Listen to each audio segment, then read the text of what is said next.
What is your most important asset, and do you have it protected properly? Most people don't. Each financial decision is not in a silo by itself. It has to be looked at and how it relates to something else in your plan. And most people are not looking at the big picture. Hey, this is John Smallwood, and today I am coming to you with the Disability Awareness Month. The month of May every year is dedicated to disability awareness. And I got to tell you, nobody knows this. I didn't even know it till today. Okay. I forgot, but I know it every year. For 34 years, I'm like, oh yeah, I want to do stuff on this. Okay. If you're listening to this podcast, your most important asset is what? Is it your stock portfolio? Is it your business? Is it your piece of real estate? Is it your prized possession? No, it's your ability to get up out of bed every day and go to work and make money. If you lose your most important asset, everything in your plan goes to complete shit as quickly as you can possibly think about it, right? If you go on disability.org, what you're going to find out is the stats, and this is not done by, this is real stats, okay? 1 in 4 people, 1 in 4, that's 25% of people in the workforce suffer a 6-month or more disability in their career. Most of the early retirements, and I don't know this, I can't find the fact check right now while I'm on here, but I want you to fact check me on this, is most early retirements are a result of disability. Most, not all, but a lot of them. That was a stat thrown out at an industry function that I went to. I've been at 7 in this year, so I can't remember which one it is. But they were all high level and all high quality, okay? So if you're listening to the podcast on the YouTube channel, there's going to be some really good visuals on this, all right? So I want you to understand, if your most important asset is your ability to get up and work, and if yesterday you were disabled, now we know it's not true. You either work for a corporation and they may have some benefit. 90% of the people that come in here, if not more, I can't, no guarantee, but most people, when I say, do you have disability insurance? They look at me and go, I think so. But they don't know. Why don't they know? I don't know. Because they're not paying attention to it. Because disability typically is for somebody else, not for me. And I sure as hell hope it's not going to be for me. All right. If you're self-employed, do you have a disability program for you and your employees? Do you have one personally? Do you have a business overhead policy? So let's say that I'm disabled yesterday and I'm gone for 2 years. What happens to my business? What happens to my employees? What happens to the revenue? What happens? It's frightening. Okay, but let's say I'm disabled for 12 months and I come back to work. Is my business here? I don't know. Lots of factors. But if I have business overhead insurance and I can have business overhead insurance pay the business $30,000, $40,000, $50,000 a month, could that keep the business alive while I'm gone? Hire the right people so the profit still can come out to me. And that's a business deduction too. If I own a business and my partner becomes disabled, how long do I want to continue his paycheck? That mother effer's sitting on the couch and he's disabled. How long does my buy-sell agreement say what? 90% of the buy-sell agreements have no contingency for disability. But that's not what we're talking about today. We're just talking about disability awareness. But I want to tell you, I hope everybody listening to this never becomes disabled. I am talking to the 75% who won't become disabled. Every single one of my clients who has purchased the maximum amount of disability insurance, when they got to a point in their lives where their wealth was built up to a certain level, they didn't need the disability insurance anymore because their income was replicated by outside assets.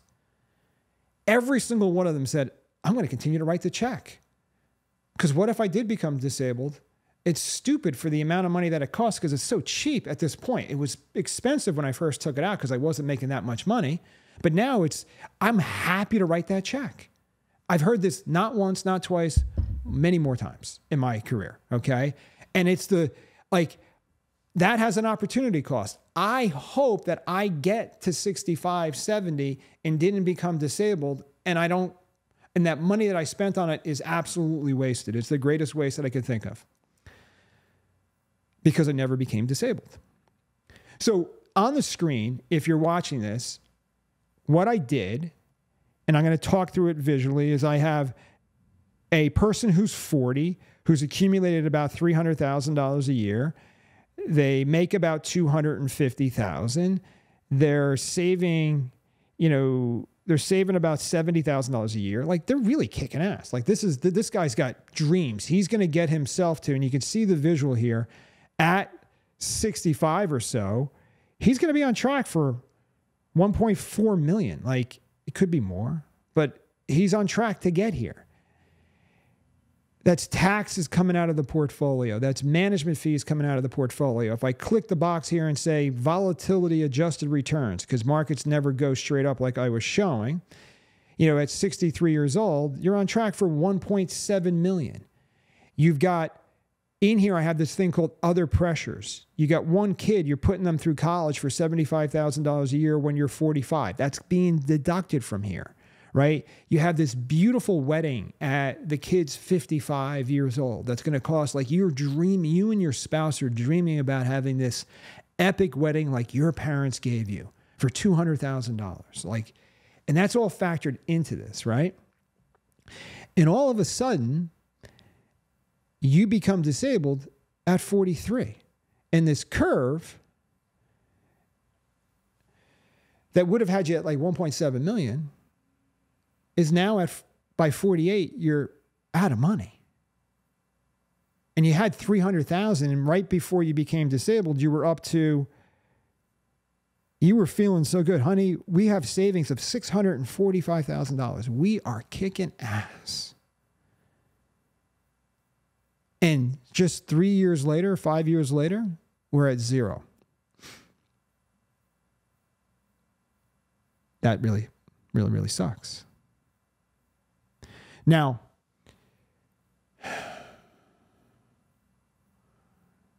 your kid's not going to college, or they got student loans. And that's fine because I had student loans, blah, blah, blah. No, it's not. Because your dream, what you wanted, and this is about, what do I want? How do I want to orchestrate my entire financial future? I know there's certain shit that can go wrong during my accumulation phase. If I buffer it up and I protect against it and I focus on what I want and I go after what I want and nothing happens, I'm really successful. If something happens, I still want to be successful because I'm going to be here. Like, if I died the day before, I'm not here. Did my family have the proper amount of life insurance? I'm not here to witness. If I'm disabled, I'm here to witness the cataclysmic, poor decisions that I've made in my past. Okay? So what we show, and I'm just going to visualize this, right, is there's a thing called disability coverage. Large insurance companies offer these great things that say, if you're disabled, we're going to pay you a certain amount of money on a monthly basis based upon the amount of income that you earn in your occupation. And we might be able to go to age 70. We might be able to go shorter, longer. There's all different nuances. You could have group insurance. You could have disability by cell. You can have the business overhead. On your life insurance, you could have waiver of premium, which if you become disabled, the plan is paid for you. And some of those policies automatically convert to permanent policies, and those premiums are paid as if you were paying them. Okay? So check your insurance. Do you have waiver of premium on your life insurance? It adds an expense. Now, if I click this box and I say new disability coverage, that 2 years prior, we said, oh, you're going to buy $8,400 a month in monthly benefits tax-free. You're going to have a catastrophic rider, which means if you satisfy 2 of the 6 daily living benefits, you're going to get another $7,400 a year. You've got a 4% compounded cost of living rider. Some might be 3, some might be 5, depending on the carrier that you use. Some might be 0. And your benefit's going to be payable all the way to 70, which is the most expensive way to buy this. And you said, I'm going to do the $4,300 a year. It's a lot of money, but I'm going to do it. It's $250,000 income, and you're going to pay $5,000 for the coverage. So you have a $245,000 income. So when I do this and you see the curve at that same 63 mark, because I did this, I still have $1.3 million. That simple, small decision to protect yourself, your most valuable asset, the most important asset in the room. I don't care if you're fit, you're overweight, you're mediocre, whatever it is, you're still the most important asset in the room. It's you, okay? And just because you're fit doesn't make you invulnerable to shit. Like, shit happens. But if you plan for it, I like to think that shit doesn't happen. Can't guarantee that, but I like to think that it doesn't happen, okay? So we have this really cool wealth curve disability simulation report that we build. So here's the concept. Here's this guy. He's making $250,000, and we'd love to do one for you because doing one for you is really great. And what the report says is you've got $250,000, your lifestyle is $150,000, you're saving $43,000 out of cash flow, and you already accumulated $300,000. You got your money 50% in the S&P, you got some short-term bonds, some long-term bonds, some small company stocks, and some cash. And what the curve says is you're on track to get to $1,520,000 at 65. That's what I want, right? I actually maybe want more than that. Maybe I need to increase my savings rate. Maybe the kids don't go to college. Maybe I don't do the $200,000 wedding, okay? Now, if I become disabled in 5 years, I'm out of money. That's what I don't want. So first view is what I want. Second view is what I don't want. Third view is if I buy the disability coverage and I didn't find the money in waste in your plan. As I said in all my podcasts, most people are leaky boats, leaking tons of money out of their plan in bad strategies, paying more taxes, doing all kinds of things. I can't guarantee that I'm going to find it. But let's say that I found waste in your plan and recycled it to buy the disability insurance, which I know my advisors can actually do for you, but I can't guarantee it. But let's say that we do it. Then the premium has no cost, because it was money that was going towards a bad thing that's now going towards a good thing. But let's assume for a second you have a perfect plan and we can't find any excess or waste in your plan. And I'm not talking about, restricting your lifestyle. I'm saying let's design the lifestyle and have the least amount of waste. So what happens is, because in the model, what I'm showing here is I reduce the savings from $43,000 down to $39,000 and change by the premium, by the $4,300 premium. And that creates a wealth difference from $1,520,000 to $1,284,000. It's $235,000 difference. Over the 25-year period, if you take the present value of the $235,000 discounted by the rate of return that this model was showing over that time frame of past performance, the hypothetical thing at 9.32%, it's like having an additional $25,000 in today's dollars. Is that really important? I got $300,000 in the bank today versus $325,000. Is that really, really important? And when I got $1 million, is that really important? $25,000? No. Okay. So first scenario, I buy the coverage and I don't buy the coverage and I don't become disabled. Happy. Second one, I don't buy the coverage and become disabled. Unhappy. Third one, I buy the disability coverage and I don't become disabled. I'm still happy because I didn't become disabled. Could I have had more wealth? Yes, that's hindsight, rear view mirror investing. We all know how dangerous that is. If I only had put X dollars into XYZ, I'd be a decamillionaire overnight. Well, that doesn't happen, right? You got to be able to do it. But now, if I became catastrophically disabled, meaning I had some really bad stuff, my wealth is even higher than that. And, you're on track to have $6 million. Well, you're not going to have $6 million because your lifestyle is going to require a lot more protection and a lot more fees. It's going to keep you in the same world. But if you don't have it, you're still going to go into the toilet. Okay. So I'm being pretty hard on this, and I'm doing this in a way that I want you to understand that the most important asset is your ability to get up and go to work and earn money. There's a point in the future where you've accumulated enough assets that the disability becomes no longer necessary. So disability insurance is temporary. But if you ripple out through the concept here, nobody knows the circumstances in which we become disabled. I might have a spouse who's a high earner, right? And I get sick. She can still work. But now we got to hire people. If we don't have the proper disability coverage, does she stop working or he stop working? That's a ripple effect. Were we in a common accident where we're both disabled? Did I lose my job and my spouse became disabled? Who knows? Here's what I want you to understand. My projection in the wealth curve is 100% wrong because it's a linear calculation and it assumes that nothing changes. I make $250,000 a year. My income is flatlining. It's not going up by 3 or 4%. If it is, this is a bigger calculation. If I am a self-employed person, I was supposed to go from $300,000 to $3 million a year, but now I'm disabled. Wow. What's the opportunity cost on that?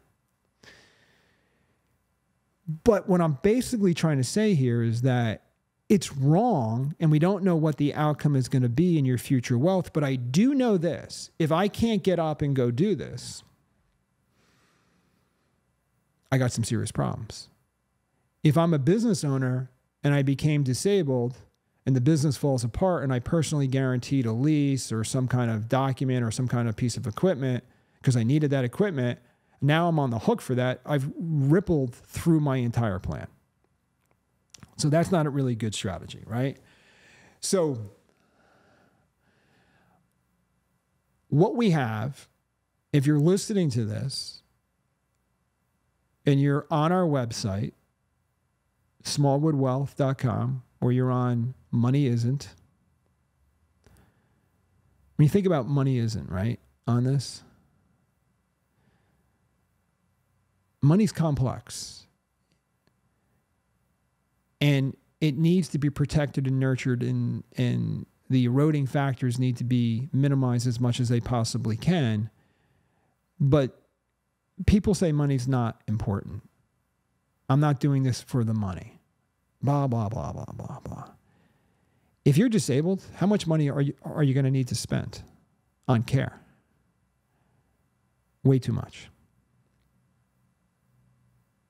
So what I want you to stop and think about for a second is if you're listening to this and you don't know that you have maximum disability insurance from your employer, from yourself, that you've purchased it on your own, and you don't understand what if I became disabled, we can do a very, very quick conceptual disability simulation for you and say, hey, I've got this, and I've got this, and I have this. What if I became disabled yesterday? What if I wanted maximum disability? Here's maximum. What would be the impact, the opportunity cost between the two decisions? And I'm like, okay, I like it, but I really don't want to pay for it. And I want you to find the money for me. And then we enter into a financial planning process and we do your wealth curve blueprint and we do this proctology exam. I'm kidding, but we get really detailed into the weeds and we figure out where all the leaks are. That's our job. You don't see them because your game is in motion. You don't see it. It's like a chess game. We walk into your chess game and we see, oh, well, I mean, I had a client currently that we're working with, new client, very successful person, saving a lot of money. There were 5 strategies in his plan that we identified. The way he was paying for certain things, like insurance policies, all had finance charges. That number was staggering as to what he was paying in interest charges on that. He had the ability to pay them annually, which would eliminate that. You know, it was almost $15,000 that we found there. And then 4 other ones where we basically, they improved their lifestyle and we found like $50,000 a year in waste. We bought some disability insurance that he didn't have. We bought a bunch of stuff. We invested that money. His wealth trajectory is even greater than it was. Can't guarantee that I can do that for everybody, but we can do it for a lot of people. And I'm going to tell you, it's much more important for somebody that hasn't accumulated wealth, for someone that has already accumulated wealth, right? I want to protect both sides. I want to work with you guys, but my point is, get on a call. Do a wealth curve conversation with one of my qualified advisors. Let them find the traps in your plan. Let them show you what it costs. Dig into a multi-strategy. If I add the waiver of premium on the life insurance strategy to this, and I add some, buy, sell, and I do all these other things, the amount of money that you can create in your wealth for plan A, which is nothing happens, is far greater than not doing this, right? So let's work on this. It's disability awareness. Let's have a great one. This is awesome. Thank you.